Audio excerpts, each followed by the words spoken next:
যার একান্ত প্রচেষ্টা আজকের এই মাদক বিরোধী সমাবেশটা সফল হয়েছে।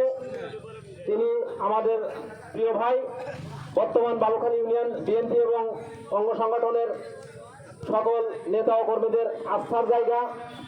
আসছে বালুখালী ইউনিয়ন পরিষদের চেয়ারম্যান পদপ্রার্থী সৈয়দ পরিবারের গর্ব সৈয়দ রুবাইত মাহবুব তসলি ভাই। আসসালামু আলাইকুম। প্রথমে আমি ধন্যবাদ জানাই বিএনপির সকল অঙ্গ সংগঠনকে, তাদের মাধ্যমে আজকে মনে করি স্মার্টফোন এবং মাদক আজকে সমাজের এই বেহাল দশার জন্য দায়ী। আজকে শুধু পুলিশ না, কেউই মাদক নির্মূল করতে পারবে না যদি আমরা তাদের পরিবার যারা মাদক নেয় এবং মাদক বিক্রি করে এই পরিবারের